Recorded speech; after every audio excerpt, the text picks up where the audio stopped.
The views expressed on this program belong to writer and host Travis Cobb, not LSU, not the Manship School, not Tiger TV, just this guy pointing at you. So come at him, lawyers. This is The Update.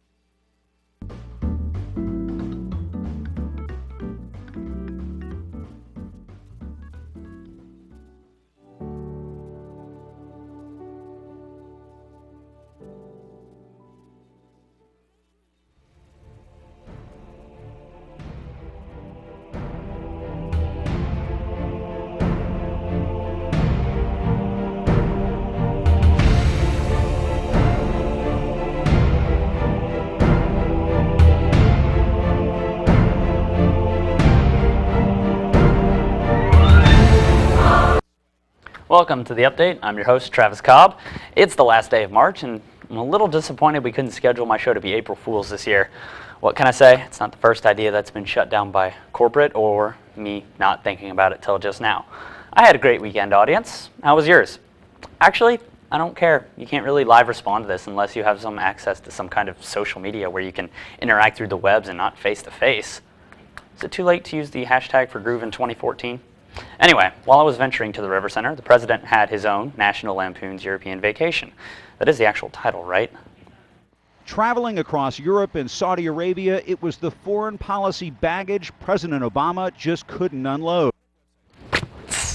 I'm guessing the president wanted to talk about other things besides Ukraine, kind of like all pundits do. Informing people of important international events just gets so mundane. Can we cut away to what Justin Bieber is up to these days? Nope, we're staying on script. Trying to rally nervous European leaders to action, the president made a clear distinction. If Russia threatens any NATO nation, it will be met with military force. But for now, the U.S. and its allies would rely on sanctions and international isolation, like Russia's suspension from the G8, to force Putin's hand. The sanctions that the United States and the European Union have imposed will continue to grow. We are continually hopeful that Russia walks through the door of diplomacy and works with all of us to try to resolve this issue in a peaceful way. See, everything's taken care of. Europe's fly like a G7. What important things did the president want to talk about that didn't get plugged on Funny or Die? Because of Russia, Mr. Obama had little time to tackle the issues on his original agenda, from nuclear security to trade with Europe.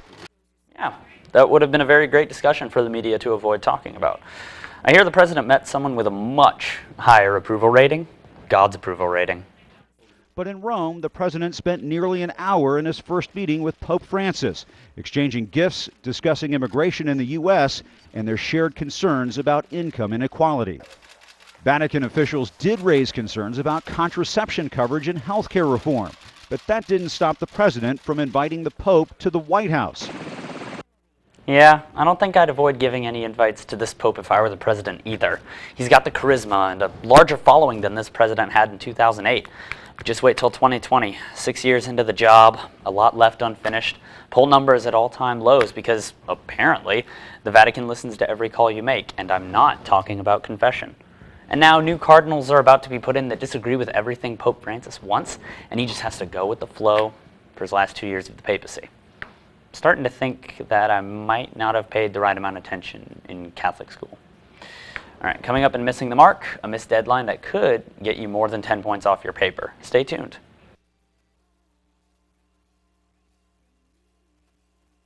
Welcome back to The Update. Today is March 31st, the last day to sign up at healthcare.gov and get your insurance, unless, of course, you've already started that process, and then you get until April. 6 million people have already signed up for health care coverage. If you don't get it in time, you can probably just say the dog ate your application. Might not work for Harvard, but it could work for your health care.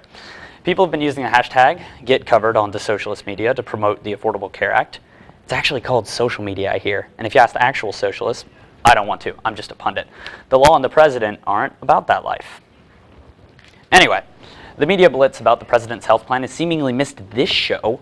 Joe Biden goes on Rachel Ray to promote Obamacare, but I can't get the president for 5 minutes. I call fiddlesticks, or Missing the Mark, whatever this segment is.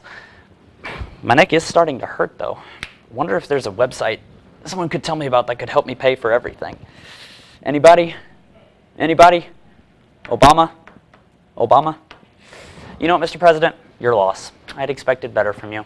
You're missing out on a target audience of 20 to 30 dedicated random YouTube viewers based around Louisiana. So that's a majority of the country. I've heard that the 6 million number from earlier isn't even impressive. So I guess I shouldn't be worried about not booking a guest. I don't think it means anything, Chris. I think they're cooking the books on this. People want to know the answers to that. They also want to know is once all this is said and done, what kind of insurance will those people actually have? Will they be able to keep the doctor that they want? How much more is it going to cost them? You know what? I like those questions so much, I'm going to keep them. Maybe save them for an interview with the president. Is he here yet? Keep trying the White House, and if it's Eric Holder again, just say, oops, wrong number. I'm getting the sneaking suspicion he's not coming. I have too many questions about what's going on to happen with all of this healthcare. There has to be some way I can keep myself healthy. Now I return to a report from Canada, America's free healthcare source for years, to discover the latest way to self-medicate. Patsa? Basically, we infuse it through an oil extraction process where we drizzle the oil onto the pizza and it medicates you when you eat it. It's a little different effect than smoke it. It takes maybe about half hour for you to activate. It's a little bit of a tangy flavor, but it's not much different. You can't really taste it in the pizza. Half of an hour? That's much shorter than any waiting room experience I've ever had. And fresher magazines. I say if the president can't take the time to personally explain to me what this law is and every intricate detail about it, I have every right to disregard it completely. I think that's in the Constitution. You know what? As an alternative, just order in Canadian pot pizza and let the mozzarella mask any health problems you actually have. And you can trust me. After all, I did play a health expert on television. Cannot believe they canceled MedWatch.